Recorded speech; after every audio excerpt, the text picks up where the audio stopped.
ఎప్పుడు టైర్డ్‌గా ఉంటున్నారు. చేతుల్లో, కాళ్ళల్లో తిమ్ముర్లు వస్తున్నాయి. నోట్లో పొక్కులు వస్తున్నాయి. దేని మీద ఫోకస్ చేయలేకపోతున్నారు. అన్ని విషయాలు మర్చిపోతున్నారు. యాంగ్జైటీ, ఇరిటేషన్ ఉంటుంది. మూడ్ బాగోవడం లేదు. ఇలాంటి ఏ సింప్టమ్స్ ఉన్నా చాలామంది ఏమనుకుంటారండి, స్ట్రెస్ వల్ల ఇలా అవుతుంది, ఏజ్ పెరగడం వల్ల ఇలా అవుతుంది, అండ్ నాకు డయాబెటిస్ ఉంది అందుకే ఇలా అవుతుంది, స్లీప్ సరిగ్గా ఉండటం లేదు అందుకే ఇలా అవుతుంది అని అనుకుంటారు. చాలా కేసెస్లో దీని వెనుక రీజన్ వైటమిన్ బి12 డెఫిషియన్సీ. ఈ డెఫిషియన్సీ మీరు అనుకున్న దానికంటే కూడా చాలా కామన్ అండి. ఎస్పెషల్లీ ఇండియాలో దాదాపు 40% మందికి బి12 డెఫిషియన్సీ ఉంది అని అంటున్నారు.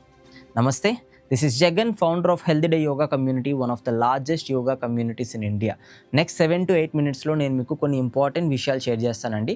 వైటమిన్ బి12 అంటే ఏంటి, మన బాడీకి ఎందుకు ఇంపార్టెంట్, డెఫిషియన్సీ ఎందుకు వస్తుంది, దానికి సొల్యూషన్స్ ఏంటి, ఎప్పుడు ట్యాబ్లెట్స్ తీసుకోవాలి, ఎప్పుడు హోమ్ రెమెడీస్ సరిపోతాయి.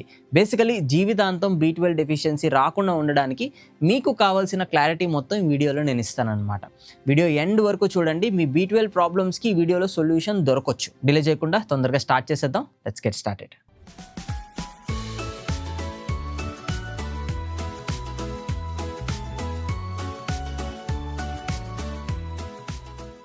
ముందుగా ఒక కామన్ కన్ఫ్యూజన్ క్లియర్ చేద్దామండి.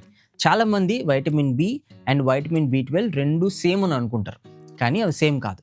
వైటమిన్ బి కాంప్లెక్స్ ఒక గ్యాంగ్ లాంటిది అనమాట. ఆ గ్యాంగ్లో ఒక మెంబర్ బి12, మిగతా మెంబర్స్ వైటమిన్ బి1, బి2, బి3, బి5, బి6, బి7, బి9 అండ్ వాటితో పాటు బి12 కూడా ఆ గ్యాంగ్లోనే ఉంటుందన్నమాట. ఈ గ్యాంగ్లో ప్రతి మెంబర్కి ఒక డిఫరెంట్ రోల్ ఉంటుంది. ఎగ్జాంపుల్కి వైటమిన్ బి12 మీ నర్వ్స్ హెల్తీగా ఉండేలా చేస్తుంది. నర్వ్స్ హెల్తీగా లేకపోతే మన బ్రెయిన్ నుండి బాడీకి సిగ్నల్స్ వెళ్ళవు. సో ఇది చాలా ఇంపార్టెంట్. బి12 మీ బ్రెయిన్ ఫంక్షన్ని కూడా సపోర్ట్ చేస్తుంది. మెమరీ, ఫోకస్ బెటర్గా ఉండడానికి కూడా ఇది హెల్ప్ చేస్తుంది. మన బాడీలో ప్రతి కొన్ని రోజులకి కొత్త రక్తం వస్తుందన్నమాట. పాత రక్తం పోతుంది అని అంటారు కదా. సో ఆ రక్త కణాలు అంటే రెడ్ బ్లడ్ సెల్స్ తయారు అయ్యేది కూడా ఈ బి12 సపోర్ట్తోనే, రైట్? ఆ సెల్స్ హెల్తీగా ఫామ్ అవ్వడానికి కూడా బి12 మీ బాడీలో చాలా అవసరం. అలాగే డైలీ ఎనర్జీ లెవెల్స్ మీరు మెయింటైన్ చేసి మీ పనులు మీరు ఫినిష్ చేసుకోవడానికి కూడా బి12 బాడీలో చాలా అవసరం. చాలా మందికి ఒక డౌట్ ఉంటుందండి, ఇంత చిన్న వైటమిన్ మనకి మైక్రోగ్రామ్స్ అంటే భూతద్దంలో కూడా కనిపించదు అనమాట, మైక్రోస్కోప్తోనే చూడాలి. అంత స్మాల్ క్వాంటిటీలో ఉండే ఈ వైటమిన్ బాడీలో అన్ని ఇంపార్టెంట్ ఫంక్షన్స్ని ఎలా హ్యాండిల్ చేస్తుంది అని సింపుల్గా ఎక్స్ప్లెయిన్ చేస్తాను చూడండి. నర్వస్ సిస్టమ్ తీసుకుందాం. ఓకే, నర్వ్స్ అనేవి మన బాడీలో ఎలక్ట్రిక్ వైర్స్ లాంటివి అనమాట. వైర్స్ ఎలా అయితే ఎలక్ట్రిసిటీ ట్రాన్స్ఫర్ చేస్తాయో నర్వ్స్ కూడా అలానే మీ బ్రెయిన్ నుంచి బాడీకి ఎలక్ట్రికల్ సిగ్నల్స్ని పంపిస్తాయి. ఓకే, వైర్స్ చుట్టూ ఒక ప్లాస్టిక్ కవరింగ్ ఉంటుంది కదా, బ్లూ కలర్లో, రెడ్ కలర్లో మనం కవరింగ్ చూసే ఉంటాం. అలానే మన నర్వ్స్కి కూడా ఒక ప్రొటెక్టివ్ కవరింగ్ ఉంటుంది, దాన్నే మైలిన్ షీత్ అని అంటారు. ఈ వైటమిన్ బి12 ఈ కవరింగ్ ఫుల్గా హెల్దీగా ఉండేలా మెయింటైన్ చేస్తుంది. బి12 తక్కువైంది అనుకోండి, ఈ ప్రొటెక్టివ్ లేయర్లో గ్యాప్స్ వస్తాయి అనమాట. మనకి వైర్లో షార్ట్ సర్క్యూట్ అయింది అనుకోండి, లైట్లు బ్లింక్ అవ్వడము, ఫ్యాన్లో సౌండ్ రావడము, అక్కడక్కడ షాక్లు కొట్టడం, చిన్న చిన్న షాక్లు కొట్టడం లాంటి ప్రాబ్లమ్స్ తెలుస్తూ ఉంటాయి కదా. అలాగే మీకు ఈ మైలిన్ షీత్ డ్యామేజ్ అయితే చేతుల్లో టింగ్లింగ్, కాళ్ళల్లో నమ్నెస్, బర్నింగ్ సెన్సేషన్, నీడిల్తో ఎవరో గుచ్చుతున్నట్టు ఫీలింగ్స్ వస్తాయి అన్నమాట. అరచేతుల్లో, అరికాళ్ళలోనే మనకి నర్వ్ ఎండింగ్స్ చాలా ఎక్కువ ఉంటాయి. అక్కడే మనకి ఫస్ట్ డ్యామేజ్ కనిపిస్తుంది. ఇది స్టార్టింగ్ ఫేజ్ అని చెప్పుకోవచ్చు ఆల్మోస్ట్. బి12 హెల్దీ రెడ్ బ్లడ్ సెల్స్ని తయారు చేయడానికి కూడా చాలా ఇంపార్టెంట్ అండి. మనం బ్రెత్ తీసుకున్నప్పుడు బ్రెత్తో పాటు ఆక్సిజన్ లోపలికి వెళ్తుంది. ఈ ఆక్సిజన్ బాడీలో అన్ని ప్లేసెస్కి రీచ్ కావాలన్నమాట. దాన్ని క్యారీ చేసేది, ఈ ఆక్సిజన్ని క్యారీ చేసేది రెడ్ బ్లడ్ సెల్స్. ఈ రెడ్ బ్లడ్ సెల్స్ బాడీలో ప్రతిరోజు కొత్తగా రీజనరేట్ అవుతూనే ఉండాలి, రైట్? బి12 లేకపోతే ఈ బాడీ సెల్స్, ఈ రెడ్ బ్లడ్ సెల్స్ అనేవి ప్రాపర్గా తయారవ్వవు అనమాట. వీటి వల్ల బాడీ మొత్తానికి ఆక్సిజనేటెడ్ బ్లడ్ సరిగ్గా అందక చిన్న పని చేసినా కూడా మీకు చాలా టైర్డ్నెస్ రావడం, ఆక్సిజన్ లేకపోవడం వల్ల చిన్న పని చేసినా టైర్డ్నెస్ రావడం, వీక్నెస్ రావడం, ఒక ఫ్లోర్ మీరు మెట్లు ఎక్కినా కూడా ఆయాసం రావడం, ఇవన్నీ స్టార్ట్ అవుతాయి అనమాట. ఇంతకుముందు చెప్పాను కదా బి12 నర్వ్స్కి ఇంపార్టెంట్ అని. ఈ నర్వ్స్ బ్రెయిన్ నుండి బాడీకే కాదండి, బాడీ నుంచి బ్రెయిన్కి కూడా సిగ్నల్స్ తీసుకెళ్తాయి. బి12 డెఫిషియన్సీ ఉంటే ఈ సిగ్నల్స్ స్లో అయిపోతాయి అనమాట. దాంతోపాటు బ్రెయిన్కి అందే ఆక్సిజన్ డెలివరీ కూడా తగ్గిపోతుంది. ఓవరాల్గా మీ బ్రెయిన్ వీక్ అవ్వడం మొదలవుతుంది. అప్పుడు ఏ పని మీద మీకు కాన్సన్ట్రేషన్ ఉండదు, అన్ని విషయాలు మర్చిపోతూ ఉంటారు. బ్రెయిన్ ఫాగ్ అంటే మబ్బు బుర్ర అని అంటూ ఉంటాం కదా కొంతమందిని మనం, అట్లా బ్రెయిన్ ఫాగ్ వస్తుంది, మూడ్ స్వింగ్స్ వస్తాయి, యాంగ్జైటీ వస్తాయి. కొంతమందిలో అయితే డిప్రెషన్ లాంటి సిమ్టమ్స్ కూడా కనిపిస్తాయి అనమాట. చాలామంది వీటిని ఎమోషనల్ ప్రాబ్లమ్స్ అనుకుంటారు. స్ట్రెస్ వల్ల నాకు వచ్చింది, లేదా సిచ్యువేషన్స్ బాగాలేవు దానివల్ల నాకు ఇట్లా అనిపిస్తుంది అని అనుకుంటారు. కానీ చాలాసార్లు ఇది ఫిజికల్ ఇష్యూ. వైటమిన్ డెఫిషియన్సీ వల్ల మీకు వచ్చిన ప్రాబ్లం, ఇందులో ఎమోషనల్ ఇష్యూ అనేది ఏం లేదనమాట. మెయిన్ థింగ్ మీరు తెలుసుకోవాల్సింది ఏంటంటే అసలు వైటమిన్ B12 మన బాడీలోకి ఎలా వస్తుంది. మన బాడీకి ఏ విటమిన్ అయినా 2 విధాలుగా వస్తుందండి. ఏ విటమిన్ అయినా మన బాడీలోకి ఎంటర్ అవ్వడానికి 2 విధాలు ఉంటాయి, రైట్? బాడీలోనే నేచురల్గా ప్రొడ్యూస్ అవ్వాలి, లేదా బయట నుండి ఫుడ్ ద్వారా మన బాడీలోకి ఎంటర్ అవ్వాలి. ఇప్పుడు ఏదైనా ఒక వస్తువు ఇండియాలో మ్యానుఫ్యాక్చర్ అవ్వకపోతే మనం ఏం చేస్తాం, అదర్ కంట్రీ నుండి ఇంపోర్ట్ చేసుకుంటాం. ఇది కూడా అంతే అనమాట. B కాంప్లెక్స్లో మిగతా వైటమిన్స్ అన్నీ, ఇందాక చెప్పిన వైటమిన్స్ ఉన్నాయి కదా, అవన్నీ మన బాడీ ప్రొడ్యూస్ చేయదు. అవి ఫుడ్ నుండే రావాలి. అవి ప్రతిరోజు ఫుడ్లో వస్తాయి, డైజెస్ట్ అవుతాయి, మన బాడీకి కావాల్సినంత కన్జ్యూమ్ అవుతాయి, మిగిలినవి ఏమైనా ఉంటే బయటికి వెళ్ళిపోతాయి అన్నమాట. వైటమిన్ B12 మాత్రం బాడీలో ప్రొడ్యూస్ అయ్యే క్యాపబిలిటీ మనకుంది, రైట్? మన డైజెస్టివ్ సిస్టంలో కొన్ని బ్యాక్టీరియా B12 ప్రొడక్షన్కి హెల్ప్ చేస్తాయి. మనుషుల్లోనే కాదు, యానిమల్స్లో, ఫిష్లో కూడా పొట్టలో కొన్ని బ్యాక్టీరియా వల్ల B12 ప్రొడ్యూస్ అవుతుందన్నమాట. ఇప్పుడు మీరు నాన్ వెజిటేరియన్ అయితే మీకు 2 ఆప్షన్స్ వర్కౌట్ అవుతాయి. ఒకటి మీ బాడీలోనే ప్రొడ్యూస్ అవుతుంది, లేదా 2 మీరు తిన్న చికెన్ నుంచి కానీ, ఫిష్ నుంచి కానీ, మటన్ నుంచి కానీ B12 కూడా వస్తుంది అనమాట. ఎందుకంటే వాటి పొట్టలో కూడా B12 ఉంటుంది కదా, సో ఆ B12 మీ బాడీలోకి వస్తుంది అనమాట. కాబట్టి డెఫిషియన్సీ వచ్చే ఛాన్సెస్ చాలా తక్కువ ఉంటుంది నాన్ వెజిటేరియన్స్కి. కానీ వెజిటేరియన్స్కి ఈ ఇంపోర్ట్ ఆప్షన్ ఉండదు, రైట్? వాళ్ళు మెయిన్లీ బాడీలో ప్రొడ్యూస్ అయ్యే B12 మీద డిపెండ్ అవ్వాలి. ఇప్పుడు క్వశ్చన్ ఏంటంటే, ఎన్నో జనరేషన్స్గా కోట్లాది మంది వెజిటేరియన్స్ ప్రపంచంలో ఉంటున్నారు, రైట్? అయితే B12 డెఫిషియన్సీ ఇప్పుడు మాత్రమే ఎందుకు కామన్ అయింది? Because of the modern life style. Modern life style వల్ల గట్ బ్యాక్టీరియా డ్యామేజ్ అవుతుంది. Cold drinks, street food, fried food, antibiotics ఇలాంటి వాటి వల్ల మన స్టమక్లో ఒక ఎసిడిక్ అన్హెల్దీ ఎన్వైర్న్మెంట్ క్రియేట్ అవుతుందన్నమాట. ఈ ఎన్వైర్న్మెంట్ బ్యాడ్ బ్యాక్టీరియాని సపోర్ట్ చేస్తుంది, గుడ్ బ్యాక్టీరియా చచ్చిపోతుంది. ఈ బ్యాడ్ బ్యాక్టీరియా వల్ల B12 production and absorption 2 effect అవుతాయి. ఈవెన్ నాన్ వెజిటేరియన్స్లో కూడా చికెన్, ఫిష్లో B12 ఫుడ్స్ ఉన్నా సరే బాడీ వాటిని ప్రాపర్గా అబ్జార్బ్ చేసుకోవడం లేదు. ప్రాపర్గా అబ్జార్ప్షన్ కోసం హెల్దీ స్టమక్ ఉండాలి, హెల్దీ ఇంటెస్టిన్స్ ఉండాలి, హెల్దీ గట్ బ్యాక్టీరియా మీ పొట్టలో ఉండాలి. ఇలా లేకపోతే మీరు వారానికి 7 సార్లు నాన్ వెజ్ తిన్నా మీకు B12 డెఫిషియన్సీ వస్తుందన్నమాట. సో వెజిటేరియన్స్లో ఇంటేక్, అబ్జార్ప్షన్ 2 ప్రాబ్లము, నాన్ వెజిటేరియన్స్లో మెయిన్లీ అబ్జార్ప్షన్ ప్రాబ్లం. అందుకే ఈ రోజుల్లో వెజిటేరియన్స్కి B12 డెఫిషియన్సీ వస్తుంది, నాన్ వెజిటేరియన్స్కి B12 డెఫిషియన్సీ వస్తుంది. ఇద్దరికీ ఈ డెఫిషియన్సీ అనేది కామన్ అయిపోయింది అనమాట. మీకు ఒకవేళ B12 డెఫిషియన్సీ ఉందా లేదా అని మీరు తెలుసుకోవాలి అనుకుంటే ఈ సింపుల్ సిమ్టమ్స్ మీరు చూసుకోవచ్చు. Okay, first of all B12 deficiency అనేది ఫీవరు, కోల్డ్ లాంటిది కాదండి. ఈ రోజు వచ్చింది, తగ్గలేదు, రేపు హాస్పిటల్కి వెళ్ళాము, ఇలా ఉండదన్నమాట, రైట్? ఇది స్లో పాయిజన్ లాగా మెల్లగా డెవలప్ అవుతుంది. చాలా మందికి ఎర్లీ స్టేజెస్లో ఇది ఉంది అని కూడా తెలియదు. మీకు ఒకవేళ ఈ సిమ్టమ్స్ ఉంటే వైటమిన్ B12 డెఫిషియన్సీ మీకు ప్రాబబ్లీ స్టార్టింగ్ స్టేజ్లో ఉంది అని చెప్పొచ్చు.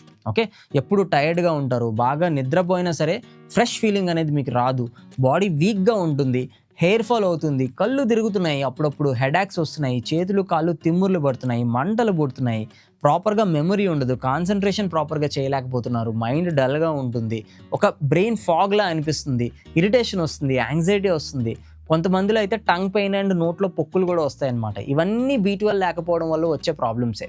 వీటిలో ఒకటైనా మీకు ఉండొచ్చు, కొన్ని ఉండొచ్చు, లేదా అన్నీ ఉండొచ్చు. మీ సివియారిటీని బట్టి ఇది చేంజ్ అవుతూ ఉంటుంది అనమాట. ఇవి ఇగ్నోర్ చేసి సివియర్ డెఫిషియన్సీ ఒకవేళ మీకు ఇయర్స్ పాటు కంటిన్యూ అయితే పర్మనెంట్ నెర్వ్ డ్యామేజ్ వచ్చే అవకాశం ఉందన్నమాట.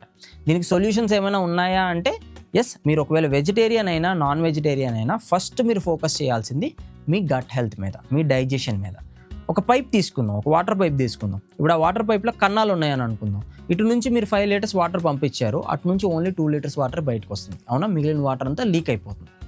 లీకీ గట్ కూడా అలాంటిదే. లీకీ గట్ అంటే మన పొట్టలో మనకి న్యూట్రియంట్స్ అనేవి ప్రాపర్గా అబ్జర్వ్ అవ్వట్లేదు. మీ పొట్టలో ఇంటెస్టిన్స్ హెల్తీగా లేకపోతే మీరు ఎంత B12 రిచ్ ఫుడ్స్ తిన్నా మీ ఒంటికి అవి పట్టవన్నమాట. ఆ B12 మీ ఒంటికి కన్జ్యూమ్ అవ్వదు. కొన్ని హోమ్ మేడ్ ఫుడ్స్ ఈ పొట్టలో అబ్జార్ప్షన్ పెంచడానికి చాలా బాగా హెల్ప్ చేస్తాయి. నెంబర్ 1 ఇస్ పెరుగు, రైట్? కర్డ్ రూమ్ టెంపరేచర్లో మరీ చల్లగా కాకుండా ఎవ్రీడే ఆఫ్టర్నూన్ లంచ్లో ఒక చిన్న కప్లో తినండి. గట్ హెల్త్కి ఇది చాలా చాలా మంచిది. మార్నింగ్లో రాగి అంబలి ట్రై చేయొచ్చు. ఓకే, రాగి జావలో కాస్త పెరుగు లేదా కొంచెం సాల్ట్ లేదా మజ్జిగ వేసుకొని కలుపుకొని తాగొచ్చు. ఇది కూడా చాలా బాగా హెల్ప్ అవుతుంది. బటర్ మిల్క్లో జీరా పౌడర్ అండ్ జింజర్ వేసుకొని తాగినా కూడా ఇది చాలా మంచిది. పొట్టలో గుడ్ బ్యాక్టీరియా పెరగడానికి ఒక మంచి ఎన్వైర్న్మెంట్ ఇది క్రియేట్ చేస్తుంది. కాంజీ లాంటి ఫెర్మెంటెడ్ డ్రింక్స్ కూడా మీరు ట్రై చేయొచ్చు. బీట్రూట్ లేదా క్యారెట్తో ఇవి తయారు చేస్తారు. మన స్టమక్లో గుడ్ బ్యాక్టీరియా చాలా బాగా పెరుగుతుంది. మీకు తెలుసో లేదో, మన స్టమక్లో జనరల్గా ఎప్పుడు గుడ్ బ్యాక్టీరియాకి బ్యాడ్ బ్యాక్టీరియాకి మధ్య ఒక ఫైట్ జరుగుతూ ఉంటుంది అనమాట, ఒక బ్యాటిల్ జరుగుతూ ఉంటుంది.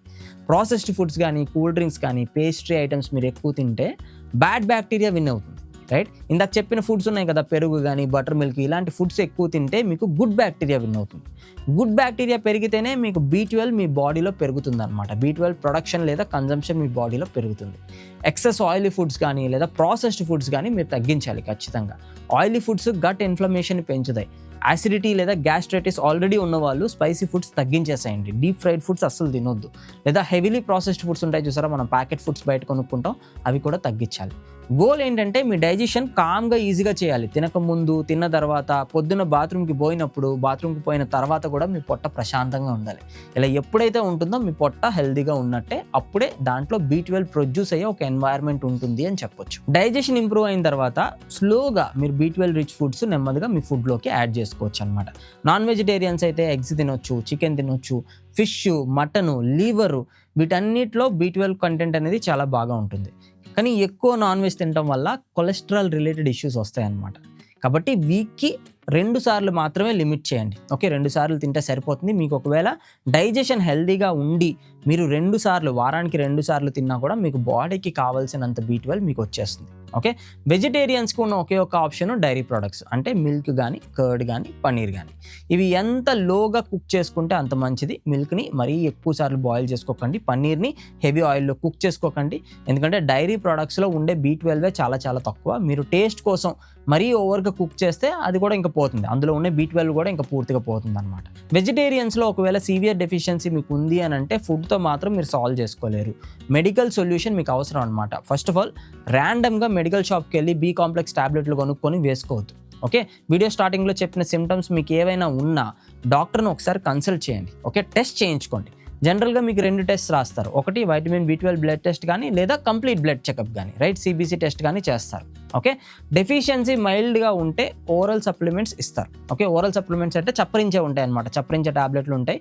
వీటిని తీసుకోవడం ఈజీ అండ్ ఇవి వర్క్ అవుతాయి కూడా. ఓకే, సివియర్ డెఫిషియన్సీ లేదా నర్వ్ సిమ్టమ్స్ ఉంటే B12 ఇంజెక్షన్స్ కూడా మీకు అవసరమయ్యే ఛాన్స్ ఉందన్నమాట. వీటి వల్ల కూడా మీకు చాలామందికి ట్రీట్మెంట్ తర్వాత ఎనర్జీ లెవెల్స్ ఇంప్రూవ్ అవుతాయి, ఈ సిమ్టమ్స్ తగ్గిపోతాయి. ఈ టాబ్లెట్స్ కానీ సప్లిమెంట్స్ కానీ కొన్ని మంత్స్ వాడండి. వీటి వల్ల మీకు ఎలాంటి సైడ్ ఎఫెక్ట్స్ ఉండవు, బట్ ఇవి లైఫ్ లాంగ్ మనం తీసుకోలేం. ఓకే, సైడ్ ఎఫెక్ట్స్ ఉండకపోయినా లైఫ్ లాంగ్ ఇది తీసుకోలేం. రూట్ కాజ్ మనం కరెక్ట్ చేయకపోతే డెఫిషియన్సీ మళ్ళీ వస్తుంది. టాబ్లెట్స్ కొన్నాళ్ళు వాడండి, టాబ్లెట్స్ మానేసాక ఫ్యూచర్లో మళ్ళీ డెఫిషియన్సీ రాకుండా మీ పొట్ట ఇంప్రూవ్ అవ్వడానికి ఫుడ్స్ ఈ రోజు నుంచే ఇంక్లూడ్ చేసుకోండి. ఫైనల్గా ఒక ఇంపార్టెంట్ మెసేజ్ అండి, B12 డెఫిషియన్సీ అనేది కేవలం వైటమిన్ ప్రాబ్లం కాదు, ఇది చాలాసార్లు డీపర్ లైఫ్ స్టైల్ ఇష్యూస్కి ఒక సిగ్నల్ లాంటిది అనమాట. Gut health, food quality, digestion, వీటి వల్లే ఇది వచ్చే అవకాశం ఎక్కువ ఉంది. బాడీ సిగ్నల్స్ ఇస్తుంటే మాత్రం ఇగ్నోర్ చేయకండి. ఎప్పుడు నీరసంగా ఉంది అంటే అది నార్మల్ కాదు, చేతుల్లో తిమ్ముర్లు వస్తున్నాయి అని అంటే అది నార్మల్ కాదు, కాళ్ళలో నొప్పులు వస్తున్నాయి అని అంటే అది నార్మల్ కాదు. మీ బాడీ ఏదో మిస్సింగ్ అని చెప్తుండొచ్చు అనమాట. ప్రాపర్గా ఒకసారి చెకప్ చేయించుకోండి. Correct treatment, correct food, better gut హెల్త్తో చాలామంది పూర్తిగా ఈ B12 ప్రాబ్లం నుంచి రికవర్ అవ్వగలిగారు. ఓకే, మీరు కూడా రికవర్ కావచ్చు. ఈ వీడియో మీకు యూస్ఫుల్ అనిపిస్తే మీ ఫ్రెండ్స్కి, ఫ్యామిలీకి షేర్ చేయండి. Especially vegetarians and older adults, మీ ఇంట్లో ఎవరెవరైతే ఉంటారో, పెద్దవాళ్ళు ఎవరెవరైతే ఉంటారో వాళ్ళకి ఈ వీడియో మీరు షేర్ చేయండి. ఓకే, వాళ్ళకి చాలా బాగా హెల్ప్ అవుతుంది. ఇలాంటి హెల్త్ వీడియోస్ కోసం మీరు మన ఛానల్ని కూడా సబ్స్క్రైబ్ చేసుకోవచ్చు. అండ్ మీరు కూడా ఒకవేళ యోగా స్టార్ట్ చేయాలి, ఒక హెల్తీ డైట్ స్టార్ట్ చేయాలి అని అనుకుంటే మన హెల్తీ డే కమ్యూనిటీలో every Monday 14 days free yoga classes మనం కండక్ట్ చేస్తాం అనమాట. యోగా, డైట్ అండ్ నిద్ర కూడా బాగా పెట్టడానికి కొన్ని ప్రాక్టికల్ టిప్స్ ఈ ప్రోగ్రాంలో షేర్ చేస్తాము. వచ్చే బ్యాచ్ కూడా మండే నుంచి స్టార్ట్ అవుతుంది. డిస్క్రిప్షన్లో లింక్ ఉంది, అది క్లిక్ చేయండి, మీ డీటెయిల్స్ సబ్మిట్ చేయండి, వెంటనే మీకు వాట్సాప్లో మెసేజ్ వస్తుంది. ఆ మెసేజ్లో ఉన్న లింక్తో మీరు క్లాసెస్లో అటెండ్ కావచ్చు అనమాట. As always, I wish you a happy and healthy day through yoga. All the very best.